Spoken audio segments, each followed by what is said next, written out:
Live from Columbia, this is Sports Talk on the South Carolina Radio Network. Be a part of tonight's show. Call us at 800-956-7266 or email talkback@sportstalksc.com. Now, here are your hosts for Sports Talk, Phil Kornblut, Kevin McCrary, and Tom Hayes. Can't speak for the negative Nancys. You know, people want to keep complaining and crying. I can't worry about them. I never have, never will. But the ones that have really invested into our team, that basically helped us set a school record for attendance, it's fun to get in front of them.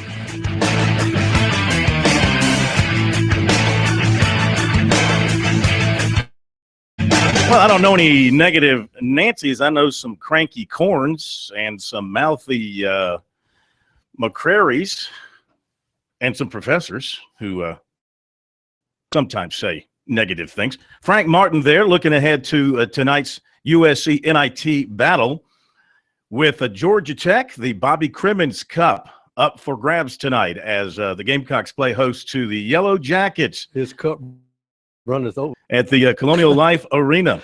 Second round action. This should be a good ball game. Georgia Tech's a good team. They've won 7 of 9. They've won 20 games on the year. USC can reach 26 wins for the first time in men's history with a win tonight. How about that? This would be the winningest team in Gamecock basketball history. More wins than John Roach, more wins than Tom Riker, more wins than B.J. Mackey in a single season. So it'll be quite an accomplishment, and that is something K-Mac that Frank Martin is touting and feels like they should be very proud of if they can get it done tonight. Yeah, and they get a matchup against an old ACC rival in Georgia Tech. First time they played the Yellow Jackets in a long, long time, so it's a little more intriguing than when they had High Point in here. Now, it is a 9 o'clock tip, so we'll see. I think they will get more than 2,500 fans.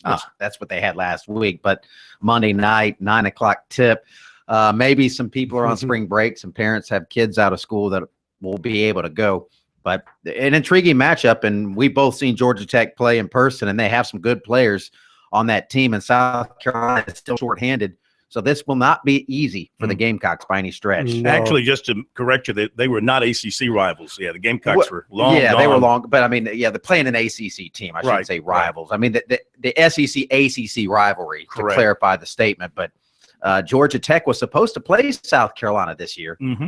And depending on who you ask and how it happened and when it happened, but Georgia Tech kind of pulled the rug out from underneath Frank Martin. It wasn't until their schedule was released that he realized, wait a minute, we're not on this thing. I thought we had a deal. I thought we were playing you guys. You got him now, and you got Marcus Georges Hunt, one of the better players in the country coming in, and Tech has got size and bulk inside. So I would not expect Cavages going 15 of 16 against this crowd as he did against High Point. We shall see. The Gamecocks' depth could be a factor. What a weekend in the tournament for the men. Unbelievable finishes everywhere. And the USC women easily win their 2 games. They advance, got coverage of all that. Chad Holbrook coming up at 7:10. What a weekend for USC Clemson baseball. Lots to talk about there, too. And we'll be back to get it all started here in a moment.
All right, a loaded up Monday here on Sports Talk. If you want to join in, what was your favorite moment of the basketball weekend? 800-956-7266, the number. Email talkback at sportstalksc.com and on Twitter at sportstalksc. Don't forget, should you ever lose us over the airwaves, you can stick with us. Our website, audio feed, top of the page, video feed, bottom of the page.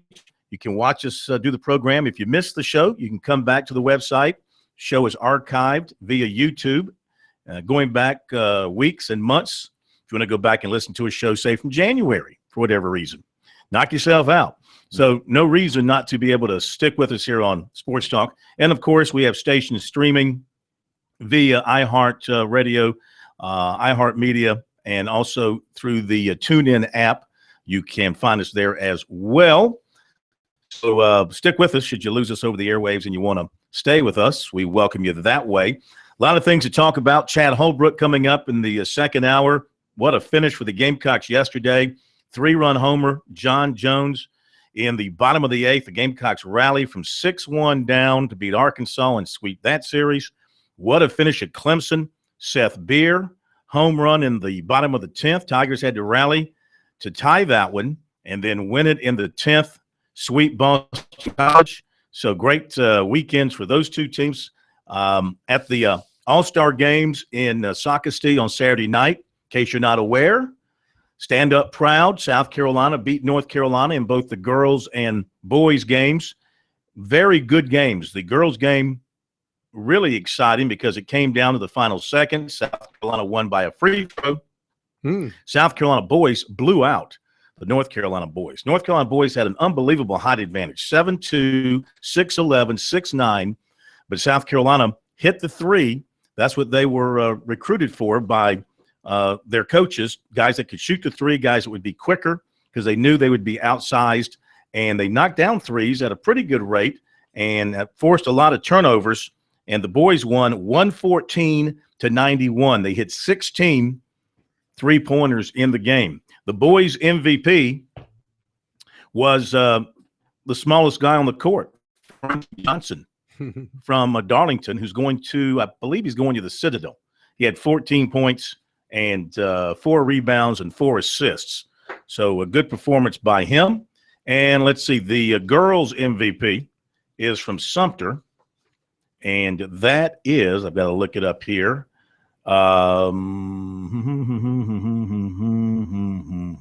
I'll check back with you on that. I got to look it up. But congratulations to both teams and doing South Carolina proud, and a big crowd. Socastee High School's gym was pretty much full to capacity. So John Rhodes and the beach ball people who put that on. But you know what? We got to do a lot more about that game. And for the life of me, I don't understand why we have this split of all-star games in South Carolina. And I don't understand. I don't get the feeling the Coaches Association is all that involved or all that behind the Carolinas All-Star Classic, because they're running their North-South games, and they move those from Myrtle Beach to Lexington, and they play those the same day as the All-Star Classics. And you would think that, once again, you would try to bundle them all together and have like a jamboree of high school all-star games here in South Carolina. But for some reason now they've split. I don't know if it's because of economics or what, but the North-South all-star games were played at Lexington High School on Saturday. So I'd like to see it all come back together, preferably at the beach, because that seems to be a great attraction for people to come in from out of town and enjoy the weekend and go to these sporting events. But anyway, congratulations to the all-star teams from South Carolina for getting that done. Congratulations to the USC women. They look very good in taking out their 2 opponents in Columbia in the opening rounds of the NCAA women's tournament. So they advance to Sioux Falls, South Dakota, to play on Friday night against Syracuse, a team they beat in the NCAA tournament last year. 5 seniors going out in style last night, and the lead was so big that Dawn Staley was able to take each one of them out individually so they could all get a curtain call. Of course, 4 of them had been there for 4 years, and and they all got nice ovations as they headed off. But you saw some really outstanding players walking off the court at the CLA for the final time, and now they will continue their quest to get back to the Final Four. Syracuse, the other side of the bracket, is going to be Ohio State and Tennessee. So South Carolina, Syracuse on one side, Ohio State and Tennessee on the other. That's the you've got 3 of the top 4 seeds there. Tennessee's a 7 seed, crushing that little part. A great win for Tennessee because they wanted to run their coach off. Maybe they'll think differently about that now. Every time somebody follows a legend, they want to run the next person off. Well, sure. Give them time. Sure. Give them time. Speaking of that, we have some coaching news to pass along. Larry Shyatt resigned today as the head coach at Wyoming. Of course, the former Clemson coach. He's 64, 6-year tenure at Wyoming, 117 and 78, career record of 187 and 162 as a head coach. Shyatt not sure if he will retire or continue coaching. He said in a statement, "This is not a decision that was made impulsively. Rather, it's a move that was arrived at after much soul-searching and discussion. I am ending my career here with the reluctant blessing of Tom Berman and the administration. And while they did their best to convince me to stay on, I believe that the timing of my decision is in the best interests of everyone involved." Of course, he was the head coach at Wyoming back in the late 90s. Last year, he took him to the NCAA for the first time for him there. And then this year, not a good year. Not a good year. He went to Florida, of course, won a couple of national championships as Billy Donovan's right-hand man. You wonder, a couple of things with him. Where could he land? Could he land with Donovan in the NBA, perhaps, if he wants to continue coaching? Could he end up with Rick Barnes again back at Tennessee? Larry Shyatt would be a great hire for any head coach. He is one of the best defensive minds in college basketball. Remember, Florida didn't win those national titles. They had a guy who could coach defense. Donovan knew his forte was offense. He got a defensive guy, and that's when they really took off. Mm-hmm. Also, today there's an opening in the ACC. You know, it used to be coaches wanted to get to the ACC, and then that was the top of the mountain. They would never leave the ACC. Not anymore. Jamie Dixon has resigned to become the coach at his alma mater at TCU. I can get that, but still, that is a major drop. You're talking the ACC. Look, the ACC's got 6 of the 16 teams left in the tournament. That's domination. They are, and imagine if Louisville had been eligible, they might have something in there somewhere. Still say that Syracuse, is complete even domination. though they're Sweet 16, they shouldn't be in there. And Duke shouldn't be there. And but I tell you what, Hey Danny, how are you? I'll be looking for the email. When you look at a school like TCU, they just built a new arena.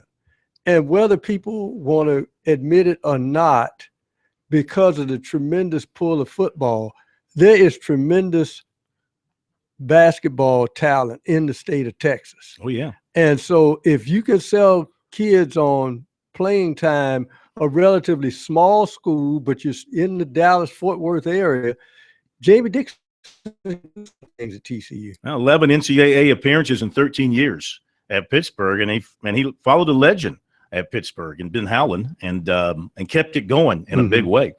Let's see, what else do we have for you? Ben Simmons officially now leaving LSU after his 1 year to enter the NBA draft. He made an interview published by ESPN today.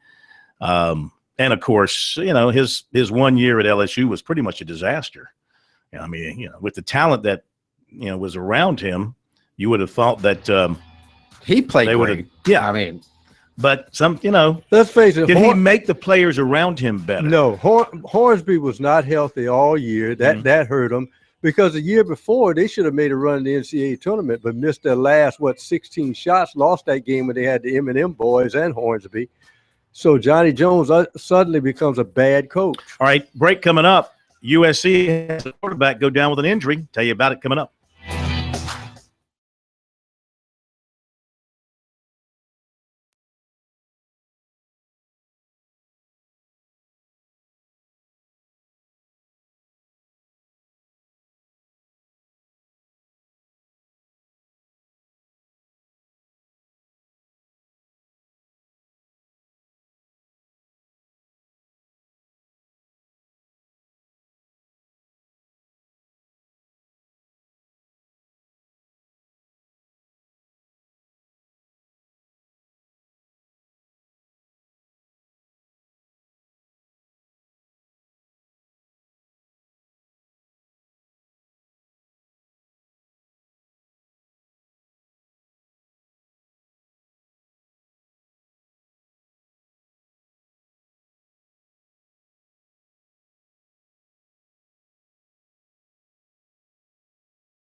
we're back. Sports Talk, South Carolina Radio Network. Jessica Harris of Sumter was the girls' MVP for South Carolina in the Carolinas All-Star Classic. 16.7 steals, 3 assists.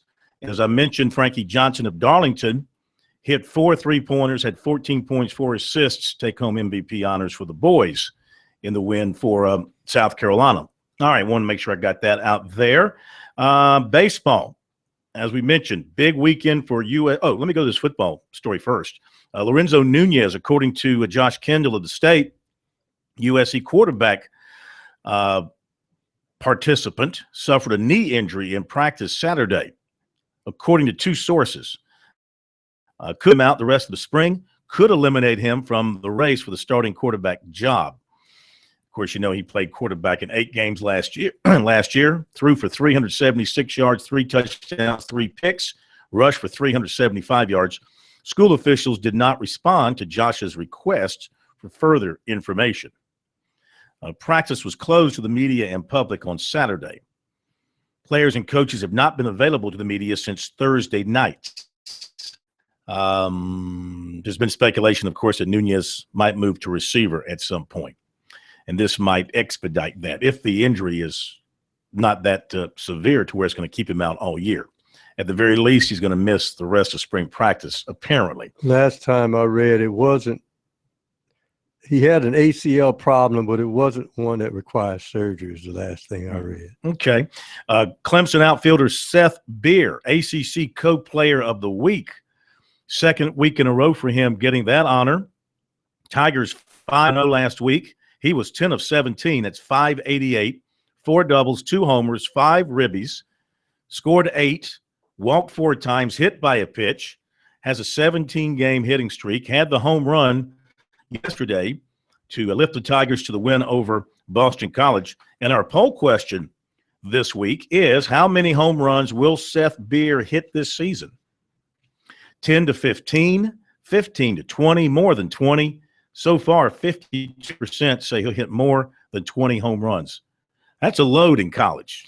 Yeah, well, he's halfway there. That depends. Again, it depends on how they hit behind him. Because if the ACC gets wind that, okay, these guys behind him now, they're going to start pitching around him. Mm-hmm. So it'll be interesting to see the best players that Beer will have is players who hit behind him. They hit behind him, he'll see many good pitches. And he could hit 25 or 30. One thing you already see from this Clemson team, and it's the Monty Lee effect. They do seem to play with a different kind of looseness than they played with before. They're a lot less regimented when they're playing out there. They seem to be just more relaxed. And I mean, Monty Lee, it's just, even watching his post game, it's just so different. And we love Jack Leggett. He's a throwback. Jack Leggett's kind of an old school coach, where Monty Lee is a little more new school, if you will, and just a lot more emotion coming out of him. And I think the players are feeding off of that, because Clemson, to me, they're overachieving right now. Nobody really expected them to get off to this kind of start and be ranked. This was supposed to be a rebuilding year. They had some question marks with their pitching, some holes in the lineup. But, man, I mean, he just made a phone call to Seth Beer and picked him up out of nowhere. Yeah, 5-1 in America right now. 5-1 in league play. USC's John Jones is the SEC Player of the Week. He hit 500 over the weekend.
We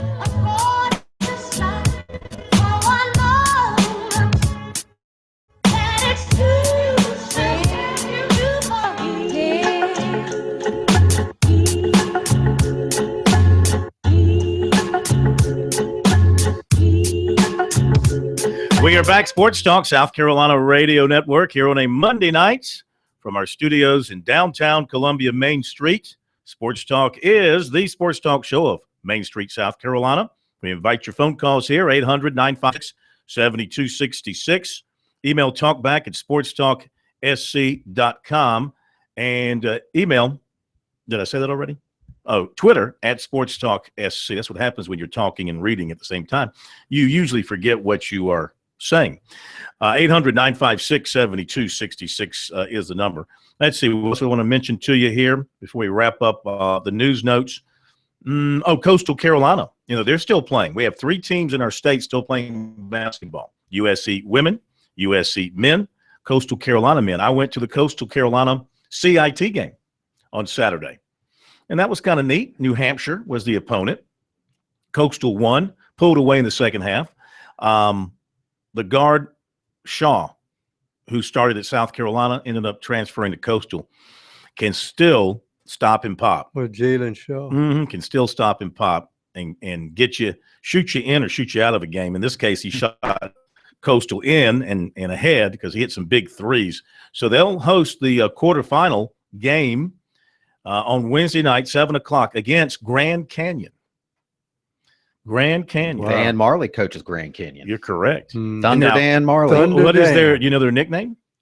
Sycamores. No, the antelopes. Sycamores. Antelopes. They're the antelopes. Yeah, they go by the Lopes. I The guess. Lopes. The Lopes. It says here the Lopes. Anteaters. Anyway, 7 o'clock is that game. Coastal 20-12 and Grand Canyon 26-7. I did not know, this totally slipped by me, that Grand Canyon's first win in the CIT was against South Carolina State. Well, I didn't even know they were in the tournament. They almost made it to the NCAA tournament. That's right. Mhm. That's right. So anyway, Grand Canyon makes a trip to South Carolina to go to Coastal and play them on Wednesday night. And I think we have covered. I want to mention this. Put my vote in for the John Wooden Award for this year.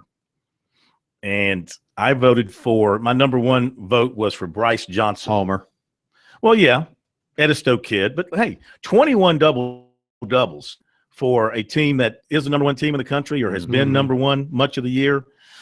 Still in the tournament. He's a big reason they are where they are. well, here's the question. But let me give you my top 5.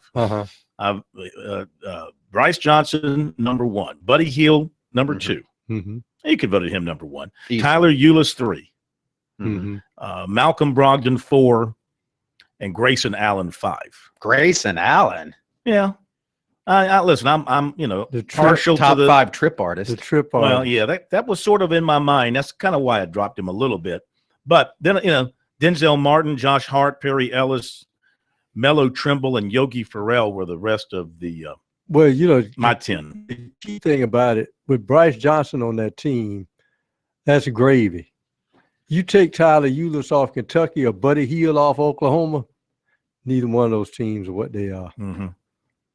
And, Duke has a player like him every year. Just a guy that you want to punch in the Like face. Danny Ferry, Want to punch him in the face. Mhm. Christian Leitner. Christian Leitner. You want to punch him in the face. Jay Josh Bi- McRoberts, you want to Jay punch him in the Billis. face. They have a any guy, of the Plumleys. you're guaranteed to have one guy on Duke's roster every year that when you watch a player, like, I want to punch that guy in the face. Well, it's because not just because they play for usually- Duke. I no. mean, North Carolina, they don't have guys. I mean, that's just the difference between Duke and I don't other know. schools. Tar Heels have had some guys like that. But, the thing about the Dukies, those guys are great players. Number 1, they wouldn't be there. Number 2, they're ultra competitive. And they got a little bit of Paulus. That was another guy you wanted to punch Yeah. in the face that played there. And they're probably okay. Hurley. I You mean, probably wanted to punch Hurley. yeah, Hurley was You know? a punch in the face type of guy. But I'm surprised. I mean, of course, Duke called a break by getting Yale in the second round. I didn't think that they would get past the second round. Well, I've always thought a team like Duke, even when they had more depth, with those extra timeouts you get in the tournament, I think depth is a little bit overrated at that point. The only time I've seen depth really come into play is when Billy Donovan had that first Final Four team that pressed you to death the entire game, or Arkansas's teams under Nolan Richardson that just pressed people to death. The guys just ran out of gas at the end of the game. All right, the women's tournament continues tonight. Games are taking place around the country. USC has already secured its spot in the Sweet 16 for the third year in a row and for the fourth time under Dawn Staley. And they'll be heavily favored going into their matchup with Syracuse up in Sioux Falls, South Dakota. Last night, they took care of Kansas State easily, dominated after the first quarter. Even though Aja Wilson got into early foul trouble, they were able to move on and win handily. Here's Dawn Staley talking about it with the media afterwards. Happy to host the first and second rounds. We had, 4 great teams to, come to South Carolina and display their many talents. But I was really proud of the effort on both sides of the ball from our ball club tonight. And it's a really good feeling knowing that we were able to send our seniors out. Well, they were able to carry us on to a last game in Colonial Life Arena, and the fans showed up like they have done for the past few seasons, and just really proud of the atmosphere that was in the gym today. Yes, Coach. Tonight, this was Elena's 19th double-double this season. How much is that a luxury as a coach to have someone that just about every night you can rely upon that's going to give you double figures in points and rebounds? It is a luxury, and I think we have a few of our post players that give us that luxury. I think Lay does a great job at taking other people's rebounds because she's one that, can rebound out of her area. She goes to get the rebounds, and she's quite selfless when it comes to all the other stuff that comes with playing our game and playing, for our, the players that's on our roster. Question up. Dawn, how much of a luxury is it to have a player like Tiffany, especially somebody like Aja has to take a seat early, and Tiffany just doesn't even need the coach to say, I got it. I mean, she's, Tiffany Mitchell has been that for us for the past couple of seasons. She knows when to turn it on and when to turn it off and when to, kind of fly under the radar. But I do think she made a conscious effort when Aja went out to just step up and know that, we needed to, not feel Aja sitting on the bench for the majority of the game. Question in the middle. Same question I asked to them earlier about you look at your last 4 games, just regardless of the rough start to the day. How do you feel like this team is playing right now heading to the regionals? Well, I think we're playing games pretty consistently. I don't know if we're practicing that way. I think at this stage of the game, practices are pretty boring to players, but it's key to our preparation as we play teams that, we maybe played once or played twice in the past 2 years. But, they're a little different group because they can not play so well, practice so well, and then turn around and give you that kind of effort, but it still puts you on edge as a coach, trying to figure out what team is going to take the floor. Question up front.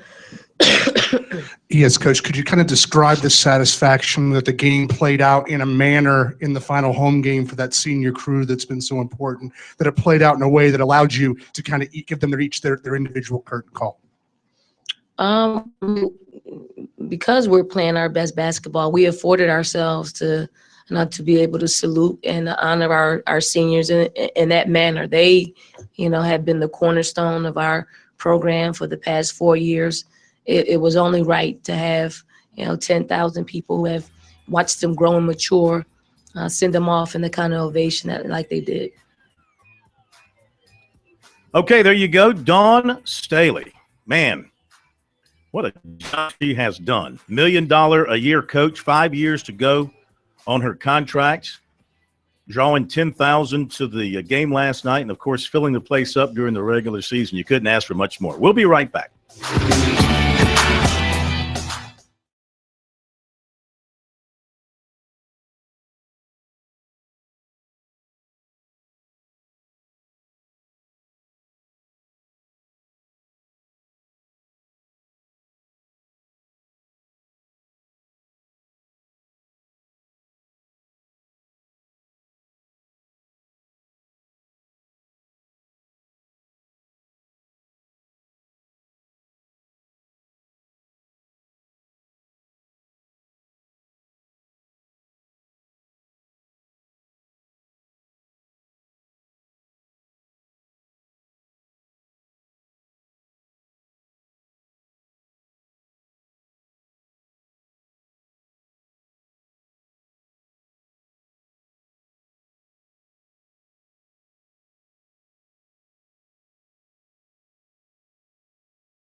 right, we're back with you, Sports Talk South Carolina Radio Network. I want to remind you that whether you are a part of Gamecock Nation or you bleed Clemson Orange, everyone can agree on Founders Federal Credit Union with a convenient location at the Russell House on USC's campus and a new location on Highway 93 in Clemson coming soon. Founders is a sure fan favorite. Visit RelaxJoinFounders.com to see if you qualify for membership. Founders Federal Credit Union is federally insured by NCUA. All right, let's jump to some phone calls. Recruiting coming up here shortly. We go to Billy in Surfside here on Sports Talk. Good evening, Billy. How you doing? I'm doing well, Phil. A little nippy, my man. But hey, I got a couple comments. Okay. First of all, props to them Tigers. Monty, I know they lost Andrew Cox just with a fractured foot, but Monty Lee has got them boys playing some baseball. And I think we got lucky with Seth Beer. Could have went the MLB draft route, but he decided to stay in. I wouldn't go as far as say he's the Deshaun Watson of baseball. I know a lot of Tiger fans say that because you got to be pretty special to be Deshaun Watson, what he's doing. But Seth Beer is a stud, and I would even give props to that other team here in the state, that Jonathan Jones or John Jones, tearing it up too. And they've got a darn good program as well. And they got lucky with Jones not doing the MLB route as well. But on the basketball, it's hot and heavy right now, Phil. I think the ACC, a lot of the national experts, they like to call themselves experts, but they're far from it, was all on the Big 12. And I think we've seen that the ACC is kind of put them in place, and Jim Boeheim's kind of putting his middle finger up at the pundits that were saying that he shouldn't have been there, and he's sitting in the Sweet 16 right now. Billy, let me jump in. I got some breaking news. I got some breaking news here, Billy, and this will be of interest to you. Dabo Sweeney, just talking with the media, says that Caleb Chalmers has been dismissed from the team after his arrest last week. He's a no-nonsense guy, isn't he, Phil? Well, it depends on the situation. There's been some guys he's given a second chance to. In this case, he's not giving a second chance. He has been dismissed from the team. Got a second chance. Yeah. This case, he's not giving. I don't know the details besides what the police report said. There could be something here pretty deep. Who knows? But he has been dismissed from the team. This is a Shrine Bowl. And this hurts Clemson. This is not one of those things that you just roll your eyes at. They're kind of thin at corner, as you know, Billy, right? And this doesn't help. They are. I'm not going. There's no doubt about that. Now, Brent Venables is known, and that is true. That's a kind of thin position as far as there's a lot of young talent there. As Caleb Chalmers was kind of thought about coming out the spring, but I have faith in Venables. I know you do as well. You've got the Tigers back. I think I've heard you say back in the national championship, and why wouldn't you? That offense is going to be the defense maybe can give up some gash plays, if you know what I mean, and be ranked around the top. I just have so much faith in Venables because that offense is going to be sick. I'm like you. I think if you show up and you score 40 points, you can hang with Clemson because I think they're going to average around 40 or so. What do you think about that? You got me turned to football. Now, let me agree with you. I don't see any reason why this offense won't average 40 points a game this season. I don't see too many great defenses in their way. Auburn, we'll see. Auburn, we'll see how improved they are. Kevin Steele, you got to know Kevin Steele is living, drinking, and breathing Deshaun Watson and Clemson's offense right now. I mean, I'm sure that's everywhere he goes on his mind. Hopefully he'll do better stopping him than he did Connor Shaw. I was going to say, personally, he's got to be thinking, I cannot let them run up and down against my defense. I'll never live it down. Well, only half of those yards came on scramble plays, so they don't count. Yeah. Quit picking on Kevin. He's too easy. Anyway, but yeah, I think Clemson, there's no reason with this quarterback, the returning players, the skill position people around them, the way in which Elliott and Scott run the offense, the smoothness of the whole deal. I don't see any reason why they won't average 40 points a game. Well, the interesting thing about it is any offense like Clemson, whoever can beat that team must be able to run the football because one of the reasons Deshaun Watson is so good is he gets into a rhythm because their defense allows them short fields and they get the football. But notice teams with high-powered offenses, if you play keep away from them, and they never develop a rhythm. But there's not many teams out there that play the old style of keep away and running the football anymore. No. Everybody wants to throw the football around. Mm-hmm. All right, we're going to hit a break. By the way, those of you following David Hood, stay with us, but he's all periscoping Dabo Sweeney right now if you want to check him out and take a listen. But stay with us, too. We'll be back.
All right, let's give you the recruiting report from over the weekend and through today. Of course, USC got a commitment on Saturday from offensive lineman Sami Carley, 6'5", 280, out of Lawrence, good-looking player, and he becomes the 6th commitment for USC's 2017 class, 3rd high school prospect in the state in the class. He also had offers from NC State, Southern Miss, Coastal Carolina, and Mercer. Well, one offer that pretty much was the deal there. Also, offensive lineman Victor Beach of Fort Myers, Florida, was at USC Saturday, did not commit, but now he has the Gamecocks number 1 on his list, but he is not yet ready to make any type of a final decision. He's got more visits coming up. UCF and FAU this weekend, then Purdue, then NC State, and then Marshall. Running back Chase Hayden of Collierville, Tennessee, big timer, of course, out of that state, was at USC Saturday. Said he had a great time visiting with everybody, like the players and the coaches, the intensity. Of course, no decision from him, many offers for him, and more visits to come. Defensive end Josiah Coatney, defensive end Michael McDaniel, they took their official visits over the weekend, and Coatney has more official visits ahead, and he won't make a decision until early May. McDaniel is down to USC, Georgia, and he's also going to be taking a visit to Texas A&M coming up this weekend. So they remain on hold and waiting on him. But Coatney said he had a very good experience at USC, enjoyed his visit, feels very strong about South Carolina. He's going to Mississippi State unofficially this week, then to Ole Miss April 1st, Florida April 8th, and Alabama April 15th, not claiming a favorite. McDaniel has been to Georgia unofficially, and is going to A&M this weekend, and Alabama also showing interest in him. Defensive back Lummy Young of Westside was at USC Saturday. He has a Gamecock offer, and he says right now South Carolina is his favorite. He is going to North Carolina April 2nd and Duke April 3rd. He plans to return to USC for a spring practice or the spring game. He also has offers from Miami of Ohio, Coastal Carolina, Old Dominion, and Charlotte. Clemson quarterback commitment Chase Bryce earned an invitation to the Elite 11 finals this summer after the regional competition in Atlanta. He also was named the quarterback MVP. USC quarterback target Jake Bentley made it to the finals of the competition in Atlanta. Clemson target receiver James Robinson of Lakeland, Florida, was offered by Penn State Sunday. Defensive back Stephen Montag of Coffeyville Junior College, Kansas, plans a decision May 9th. He was at USC last week. The Gamecocks have not offered, but he does list USC, TCU, West Virginia, Mississippi State, and Louisville as his favorites. But I don't think any of those have offered at this point. Go figure. USC receiver offer Jeremiah Holloman of Covington, Georgia, was at Georgia on the 19th. He's going to visit Auburn on the 26th and Tennessee on April 2nd. And we've got a few more recruiting notes. We'll give it to you after the top of the hour break.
Live from Columbia, this is Sports Talk on the South Carolina Radio Network. Be a part of tonight's show. Call us at 800-956-7266 or email talkback@sportstalksc.com.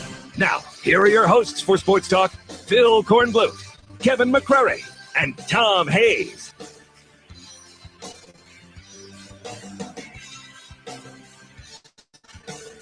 Okay, we're back. Sports Talk, South Carolina Radio Network. Let me wrap up the recruiting report. Then coming up, Chad Holbrook will join us here on Sports Talk, and Dabo Sweeney. We'll hear from him coming up in just a few minutes as well. Stay tuned for all of that. We'll want to wrap up the recruiting report from tonight. Just a few more notes from over the weekend to pass along to you. USC on Saturday offered 2019 offensive lineman Warren McClendon, Brunswick, Georgia. He's the cousin of receivers coach Brian McClendon. Defensive end Michael Allen of Buford, Georgia, was at USC Saturday. Wren quarterback Jay Urich was at USC Friday, and he was at Charlotte Saturday. USC and Clemson target defensive back Jamias Williams, Decatur, Georgia, was at Georgia Saturday. Receiver Austin Connor of Dutch Fork was offered by Wake Forest Friday. Clemson Friday offered defensive back Hamza Naziruddin of Concord, North Carolina. He also has a USC offer.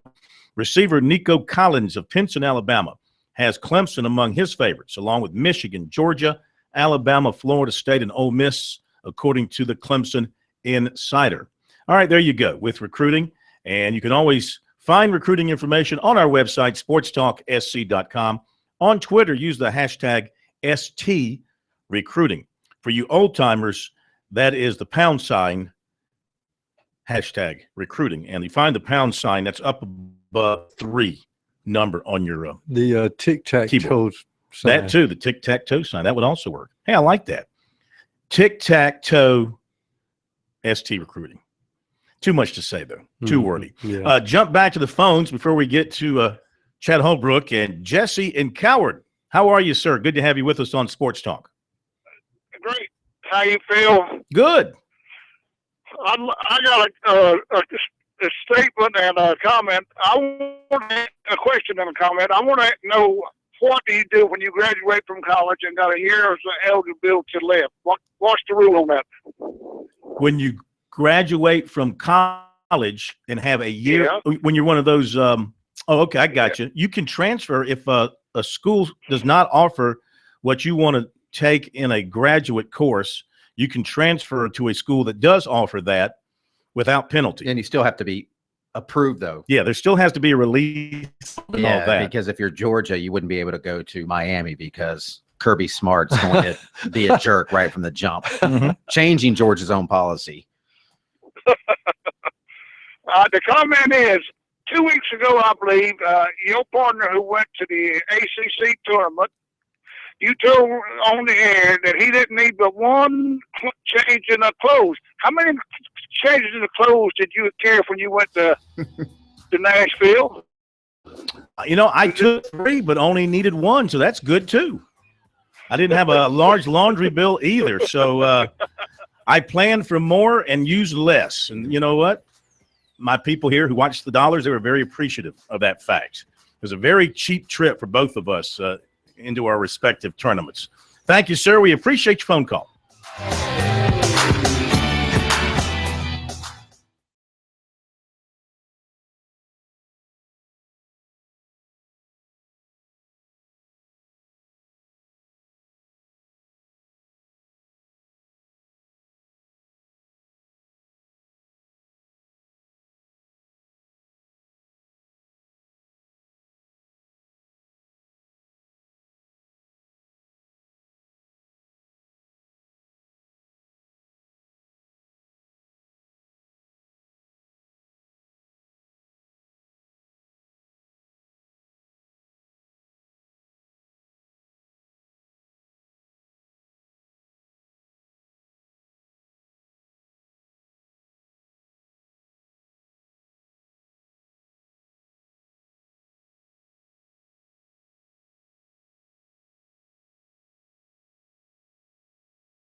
Welcome back in Sports Talk, South Carolina Radio Network. Phil Kornblut, Kevin McCrary, Professor Tom Hayes. Great weekend for USC baseball. Gamecocks sweep Arkansas to open SEC play 3-0, and they do it in a very exciting fashion, coming from behind yesterday. And Coach's best friend, I have to think, 3-run homer coming through for the Gamecocks in that 8th inning off the bat of John Jones.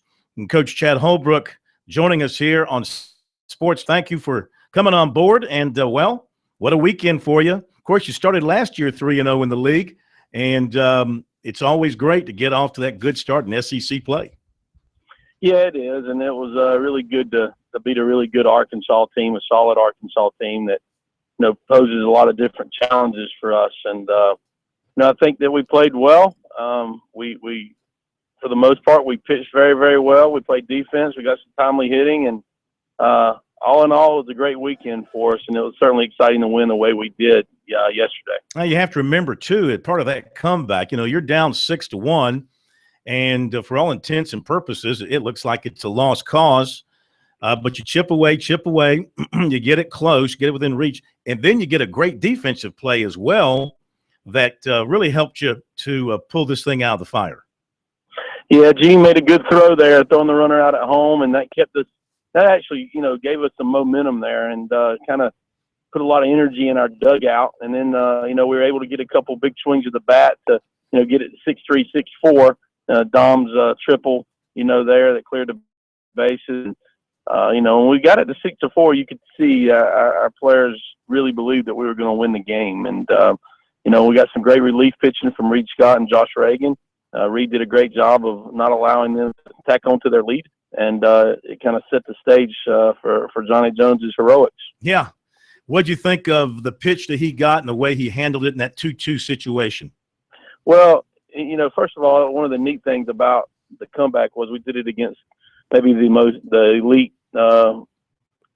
relief pitcher in college baseball, a kid that was the relief ace for Team USA last summer and obviously dominated the NCAA tournament last year and helped take Arkansas to the College World Series. So we did it against a guy that was very, very good and very highly thought of. And Jones's at bat was terrific. They had, the previous at bat they tried to get him out with a fastball in late, and he laced hit a hard line drive double over the second baseman's head.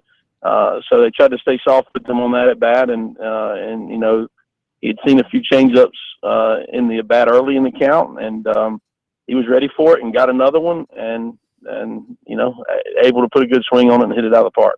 You guys really set the tempo really for the entire series Friday night in that first inning. The first 4 hitters reached base on a base hit. All 4 of them ended up scoring. I think your first 5 guys reached base, as a matter of fact. Did you sense going into this weekend that the guys were dialed in and ready to take that game up a notch for SEC play?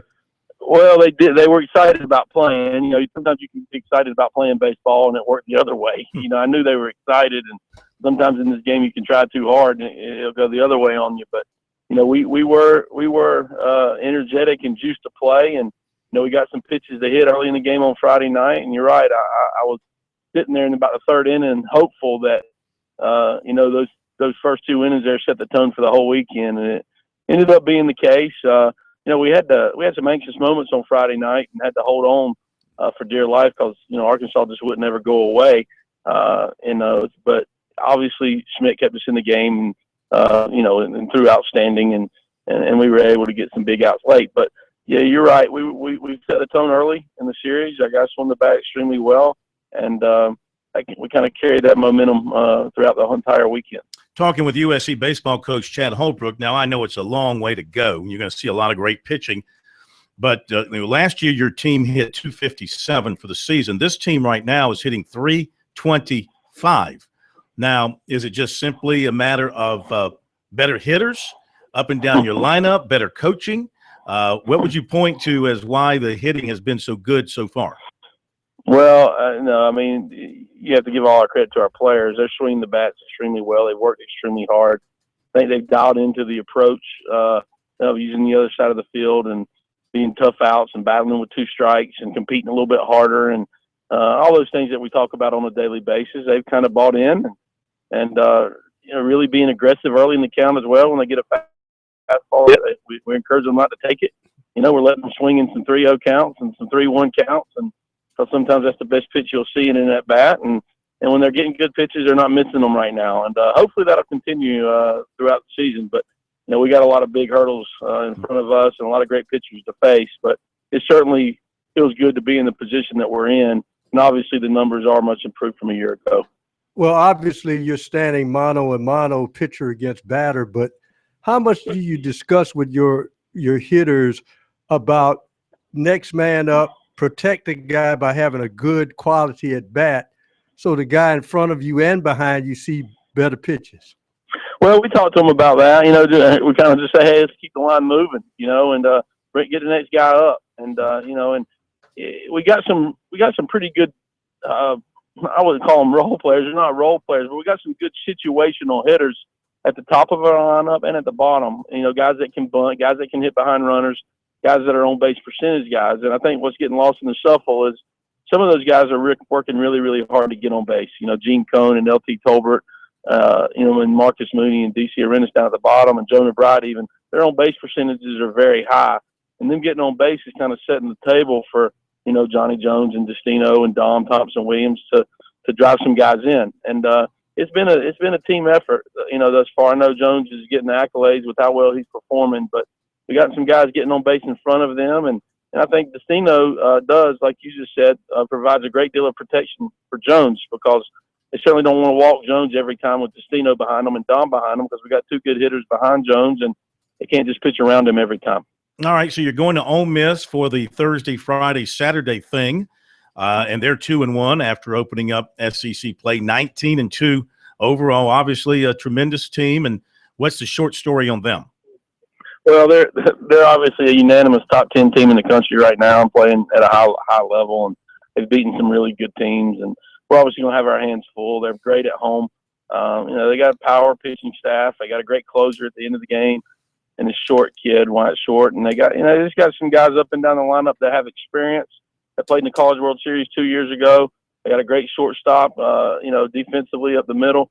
It's a complete team, as a lot of teams are in this league. And they're off to a great start. And many people feel they have a chance to win, the West, SEC West, with how well they've been playing. And the scouts that I talked to certainly say that they're one of the better teams out west in the SEC. So we're going to have to play our best baseball to have a chance. It's a tall order, but we're looking forward to going on the road and playing in this league and putting a shot there Thursday and see if he can keep us in the game and give us a chance to win. Mm-hmm. All right. Regular pitching rotation for you?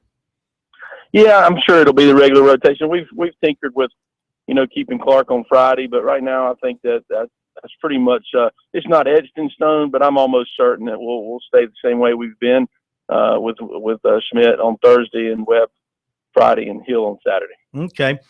Injury update. Anybody dealing with anything coming out of the weekend? I believe it was it Tolbert who got hit in the helmet?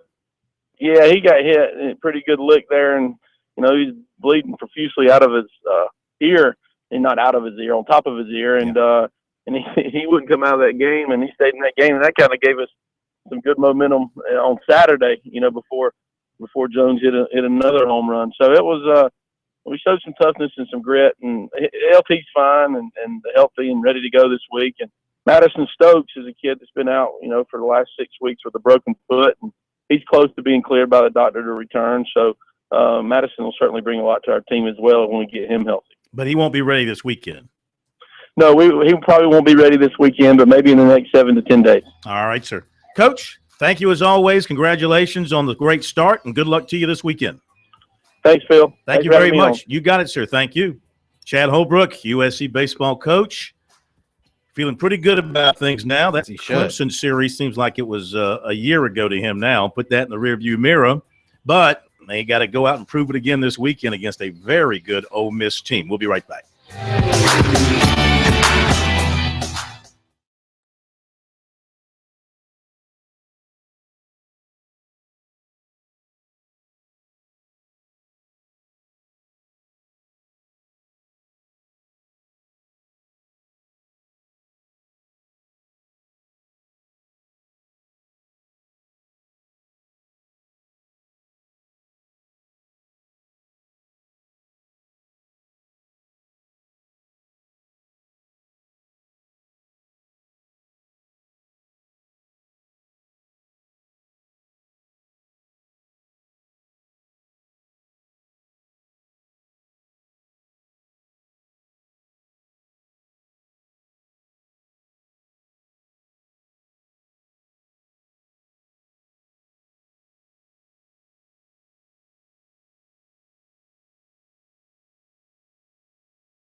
Thanks again to Chad Holbrook for joining us here on Sports Talk. Should be a great series between the Gamecocks and Ole Miss. Saturday night passed at Socastee High School, Carolina's All-Star Basketball Classic. The South Carolina girls beat North Carolina 78-77. Great win for them. And the South Carolina boys ran away from North Carolina, 114-91. The final score. Dwayne Hartsoe, the head coach at Fort Mill High School, is the head coach of the South Carolina team. I had a chance to talk to him moments after the victory. Coach, first of all, congratulations on getting the win for South Carolina tonight. Heck of a performance. What did you think overall of your guys? You know, it's about what I expected. I thought if we had to make a lot of threes, we were a little bit quicker than them. They definitely had the size advantage, and it tends to be in all-star games, your guard play tends to determine who wins the game, and I thought we had overall better guard play. Yeah, your MVP, South Carolina MVP, little Frankie Johnson, maybe the smallest guy on the court amongst a whole bunch of big guys. Yes, he's like a little spark plug. He's a good player. Came in here on Thursday, worked hard, didn't have a lot to say, didn't really know how to take him, but he came out and performed, played hard, practiced, and did a good job in the game. You guys kind of took over this game about midway through the first half. What did you see at that point that sort of led to you getting your hands on this game? Well, I felt like, they were going to have a hard time defending us with the rules of the game being man-to-man. They were going to have a hard time defending us, getting it to the basket. And then when we were able to drive and kick it, we made some threes, which I think we ended up making 16.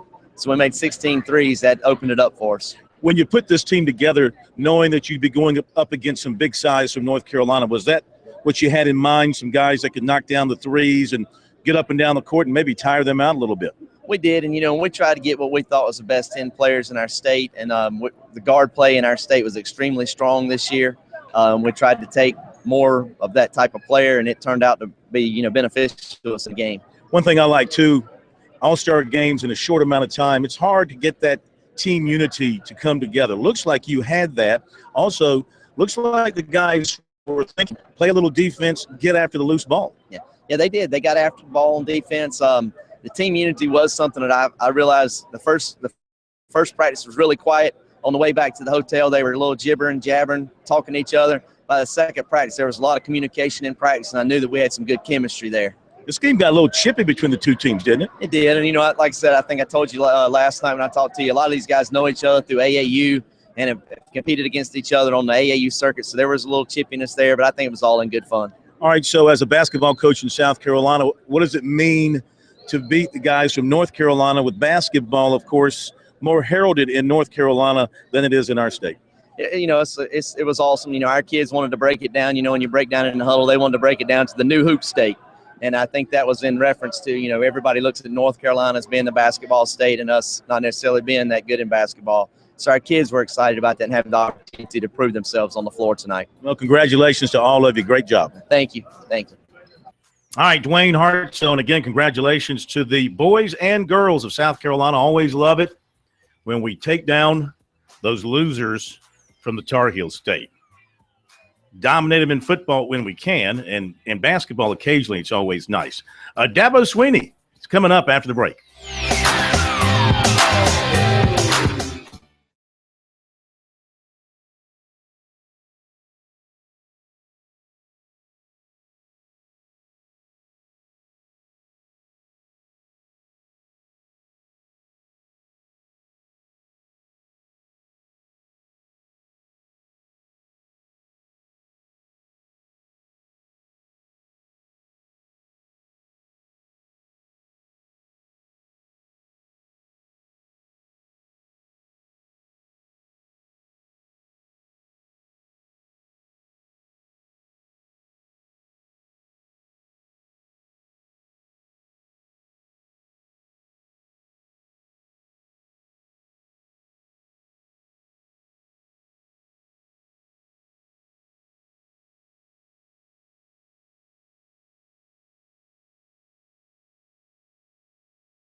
Dabo Swinney coming up in just a moment. Got to give a shout out here on Sports Talk to the leader in our Sports Talk Bracket Challenge. A shout out to Foozlenut 1. Who? Foozlenut. Yeah. He's 98.5% correct for him. Oh. Yeah, 98.5%. He's got Kansas as his champion. DTY2, well, he's also got to give a shout out to him. We have a tie for first. DTY2 is also at 98.5%, but he had Michigan State as his champion. Keggy the Keg, third at 97.3. Snyder LH2, fourth at 92.1. K-Mac, you're sitting there in a tie for seventh at 73.9. I'm a little bit down and tied for 20th at 56%, but I got a lot of teams left in the tournament, so I've got a chance to improve myself here over the next couple of weeks. To Dabo Swinney now, the Tigers back from spring break, back out for spring practice number 7. Of course, you'll hear him talk about the dismissal of Caleb Chalmers here, but here he is talking with the media a little while ago after wrapping up today's practice session. Anyway, good to get back going. Day 7, and the big thing today was I didn't want it to look like day 1, and I was pleased with that aspect of it. It's always a get them back going type of a practice with Shells, but there was good retention, and as far as just our practice habits and things that we worked really hard on in the first 6 days, I thought we picked up where we needed to be. A little bit more installation today. But this second half of the spring, there's a lot of focus on who can play, letting them play. And we'll have our first scrimmage on Wednesday. We have 2 full scrimmages, and then you have a spring game, and then we got a couple of half scrimmage 50-50 type days as well. And so who can take things and apply it on the field and go play. I think that's the big part of this second half. First half is kind of getting them ready and making sure we prepare them, and then the second half is let's see who can go do it, and let's see where we're not quite where we need to be, and then put our plan together on how we're going to get better this summer. And but this is a good group. And one thing I will say about this team, we do what we call accountability runs. They're all teams and things, and I always have them scheduled. They're like routine, and the 2 accountability runs that we've had scheduled, we've had no runs, 0. And I'm really proud of the team from that aspect. Those guys, I know we would have had one team that would have had to run, and that would have been Chalmers' team. Chalmers is no longer with us, so those guys got a reprieve from that standpoint. But that is the thing that I'm probably most encouraged with, because I've never had a spring in my entire time of doing accountability team. We have not had to run. So guys are doing a great job of doing what they need to do and buying into the way we do it. So Caleb has been dismissed from the program? He's no longer with us. We'll hopefully he'll finish school and have opportunity to grow from his mistakes and actions, and he's a very talented young man, and it's always disappointing when you have somebody that embarrasses your program. That's kind of the end of the road for him here at Clemson. Based on the fact that no accountability runs, everybody else made it back safe. Yeah, healthy. Everybody here, everybody's where they need to be, and everybody had meetings last night. Everybody was there. So it's good. Really proud of the team. You talk about adding Justin and Mickey to the staff and why and kind of what their roles will be. Yeah, I'm sorry. Yeah. Well, first of all, I'm really appreciative. That the administration gave me the opportunity to bring those guys. The big thing that I really wanted is I wanted to be able to hire 2 head high school coaches, and not just 2 high school coaches, but 2 guys that really fit here, and 2 guys that have they're winners. They're state champions. They've coached at really big schools. They have dealt with leadership issues and managed players and staffs, and parents and, all that stuff that comes with being a head coach, but particularly at the high school level. That was one thing that I really appreciated about Chad when he was here. I thought he brought a good, healthy perspective to our staff room. He only been in college 1 year, and and he had a lot to learn collegiately, and but the perspective he brought I thought was great, and I really wanted that in the room, and so I'm really excited about the leadership that they will bring to our staff. Again, the perspective that they'll bring to our staff, and they're here to make us better, and I think that we got better. Both those guys, like I said, great track records. Kyle's won 3 state championships. Mickey's been a state champion. They both have produced great players and understand the recruiting process very well, obviously, from that end of things. And it's great opportunities for both of them to kind of, take another step in their career. Mickey started the Grayson program and is going on 17 years there. So this was a big for him. Neither one of them had a clue it was coming. But both, as we talked about it, both we're excited to have the opportunity. Again, I think that, they make us better. And, they're senior offensive guy and senior defensive guy. And basically we'll be in charge of the staff when all the coaches are gone. We'll be involved in all the input and everything that we do around here. So really glad to have them aboard. They can't coach players on the they're field. just like the player. It's just basically, same as the player development guys. All that part is the same. But there's a lot they can do. And again, this is an opportunity to just continue to develop my staff, strengthen my staff. And, we certainly did that with these 2 guys. So they're in addition to all the guys you already have. Yeah. Now, what made you say that, it was sort of a surprise? You surprised them by offering the job. What made you say, okay, let's go ahead and do this? I know you kind of described a little bit, but when did you make that decision, Zach? I made this decision as far as what I was going to do back in the fall. It's actually something I wanted to do for a year or so, but just didn't have the right opportunity. And, it was able to work out to where I could go out and get 2 guys of that type of quality. And so, really appreciative of that. Had you had any issues with Chalmers before this? Yeah, a few. Yeah. That play a big part in Absolutely. In Absolutely. Coach, you told us before that the competitive depth on defense is much better than it was last year. Can you give us some specific examples of how that's manifested, and is there any way to quantify that? Well, we quantify that every single day.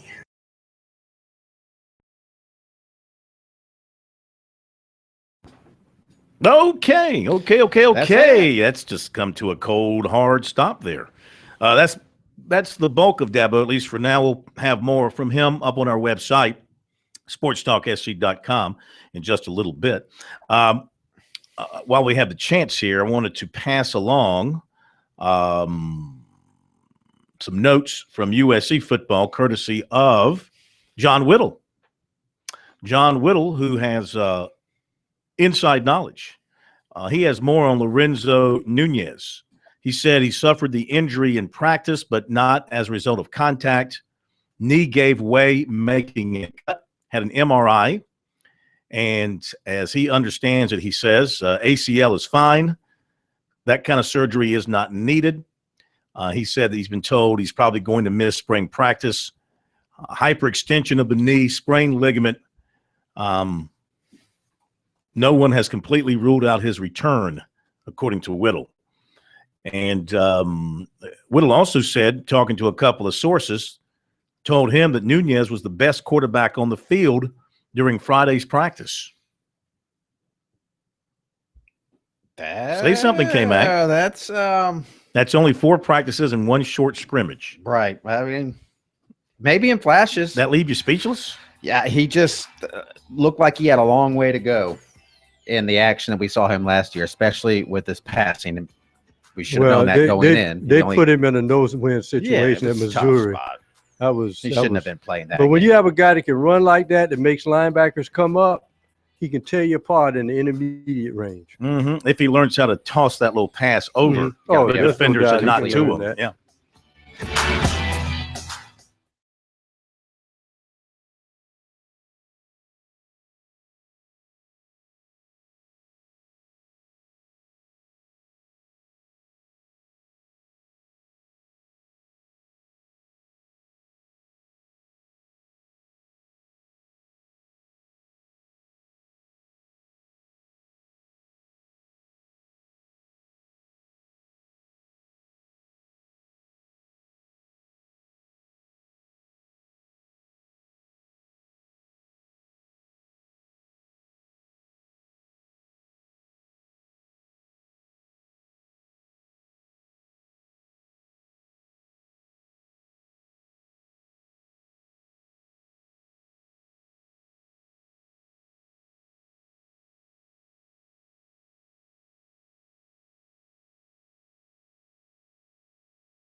Okay,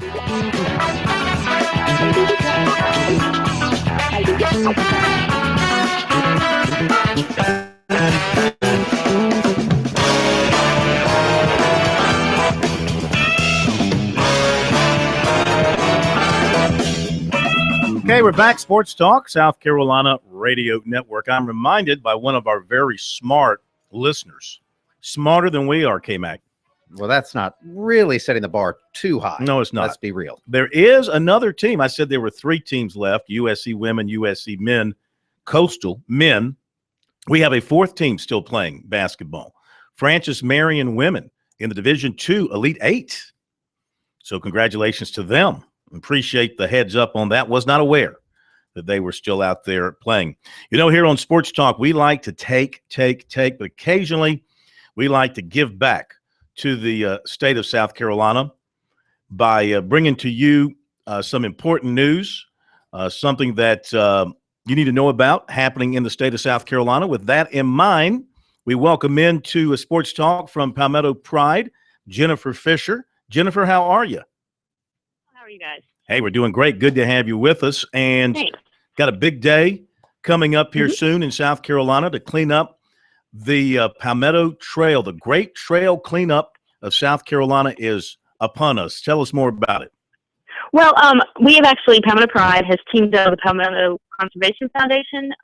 Every year we do the Great American Cleanup, which runs from March through May. And we like to choose a special project each year. And this year we've decided to help clean up the Palmetto Trail. And that runs from the upstate all the way down into low country. And it's a beautiful trail, but, you know, people, because it is in rural areas, like to go and throw trash on it. And so it's just depleting the beauty of it. So we thought we'd team up with them and get some work done on it and get it to where it needs to be. Terrific. So what are you asking of the people to do? Well, we're just asking if they'd like to, you know, I know a lot of South Carolinians use the trail, and there's usually a segment real close to everyone in the state. And so if they'd like to volunteer throughout the entire month of April, we'll give them all the supplies they need to clean up. They can pick a trailhead and go out and just, you know, if they just go for a day and enjoy it, pick it up as they are walking the trail and carry it out with them. So, you know, it's as much as a little as they want to do. We've got some cleanup days set aside, usually on the weekends, but everyone's able to do whenever they want to. Just pick a time. And, you know, this sounds like something that organizations, you know, Boy Scouts, Cub Scouts, Girl Scouts, things of that nature could get involved with. Do you have that where groups of people go out as organizations to participate? We do. We're actually teaming up with the United Way as well to get some, in the upstate, Midlands, and Low Country, to get some corporations out there. But, you know, Boy Scout troops can go, church groups can go, baseball teams, whatever you want. And the beauty of it is we give you everything you need to get it done. Yeah. What are some of those things that you give the folks to help them out? We actually hand out trash bags and gloves. Mhm. And if you're in a busy area, which we shouldn't be for the trail, we can give you some vests so you can be spotted. Yeah. In case there's some hunters or something out there, right? Well, yeah, you know, that bright orange kind of stands out among the green. There you go. There. Now, typically, how much trash is out there on the trail? I mean, is it really trashy? There are some areas that are very much littered. We've got some areas in the Midland, well, actually more towards the Low Country, where people just, you know, it's a habit where they've been throwing out trash, and so we can clean it up as much as we want. But until we change the behavior of those people, you know, and get the message out, they're just going to keep throwing the trash. So we've got some heavier littered areas, and then just little bits here and there. Mm-hmm. So we have some areas we want to concentrate on, and we'll hopefully get around to all of them. Yeah. What's the worst area? Is there a particular area that, you know, needs the most help? There is an area that we've got set up, one of our cleanup dates in Utahville, that we're working with those folks to get cleaned up. So if there's a lot of people in that area that want to help us out, we have a cleanup day set aside for that. You can find it on our website or the Palmetto Conservation website. All right. Is that the best way for folks to get more information, to get involved? It is, or they're welcome to call us at 1-877-7-LITTER. And I'm sorry, that's our litter bus hotline. That's if they see someone littering. Actually, it's 877-725-7733. So that's probably the best way to get information, or visit the website. Do you get a lot of calls on your litter buster hotline? We actually do. And, you know, we've actually stretched out last year with the governor who wanted to report litter hotspots to include that in our hotline. So now if you see someone, if you're in a rural area and see a bunch of trash, you can call and report that, and we'll get the appropriate crews out there. But we actually have an app that people can use as well. It's the Trash Tracker app, and you can report litter buster there.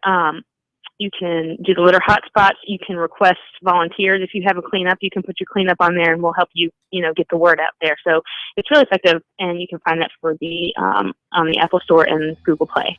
Hey, it sounds great. Hey, Jennifer, thanks for spending a few minutes with us, and good luck with everything. I appreciate it. Thank you, guys. Thank you. Jennifer Fisher from Palmetto Pride, and they'll have a press conference tomorrow to talk more about this. You'll see more information about it, and also, of course, you can go to those websites and get signed up, volunteer, and help clean up the beautiful state of South Carolina. We'll be right back.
All right, back with you here. Final minutes of Sports Talk. So we'll be heading over to the CLA for USC and Georgia Tech. Should be a good ball game. Wearing my flip-flops in honor of Bobby Crimmins. And that's just a joke. We love Bobby Crimmins. We love Bobby Crimmins, one of the all-time greats. Is he going to be there tonight? Anybody know? I have no idea. I'm guessing he probably stays away. He was at the ACC tournament. Oh, yeah. He still gets. And he was wearing a Georgia Tech color shirt. He's a great. Well, listen, they got the court named after him there. Who do you think he's pulling for tonight? That's he's pulling for a tie. Yeah. Tell you one thing, Brian Gregory saved his job. I'm convinced. I mean, I didn't have any inside information, but things were going really badly for them, and they put on a great finish, 7 of 9. Then they destroyed Houston in the NIT first round. Looking ahead to the Sweet 16. Of the men, North Carolina, Indiana, boy, great win for Indiana over Kentucky. Pains me, but I still got to ride with the heels. Notre Dame and Wisconsin. That's a 6 and a 7. I don't know. Can Wisconsin still live the charmed life? I don't think so. No, I don't. Virginia and Iowa State. I still like Virginia there. That's a toss-up to me. I got Gonzaga. I've got Gonzaga at this point still on my bracket. I think I do. Pretty sure I do. They're 11 seed against the 10 seed Syracuse. To me, Syracuse the surprise, one of the big surprises of the tournament so far. Yeah, and people, it's funny how people will say they won a couple of games, that means they belong in the tournament. No, they shouldn't have gotten in. Once you get in, I mean, you let the fox in the hen house, guess what's going to happen? Mhm. Okay, well, fine, you let him in the hen house. You know, He shouldn't have been in there. Kansas and Maryland. To me, Maryland's really the ACC's got 7 teams. I count Maryland as an ACC. No, they're team Big still. Ten. I know, but they're still, to me, ACC. I They're- still can't They're a Big Ten team. disassociate them from the ACC. Kansas and Maryland, Kansas, Miami and Villanova. That should be a heck of a game. Here's the deal about Kansas. Kansas players have so much NCAA experience that will push them over the top. But you look at that roster pound for pound, Maryland's roster is better than Kansas's roster. Oregon and Duke, definitely, no question, end of the road for Duke. Huh? Dana Altman is one of the tremendous coaches that nobody knows. He's a guy that won, 13 years at Creighton, won at Tulsa, but everybody wins apparently. But he has turned Oregon into a juggernaut. They are a tough out. Oklahoma, Texas A&M. What a comeback by Texas A&M last night. That was ridiculous. Unbelievable. 14. That's why you don't leave games early. 14-2 run in the last 31 seconds, and helped Oklahoma, the arena staff, because they would let the A&M people who left the arena to come back. Is that right? Unbelievable. All right. Catch our coverage of USC tonight on the website, sportstalksc.com. Follow K-Mac on Twitter, though both of us will be there. He'll be tweeting. And we'll see you tomorrow night.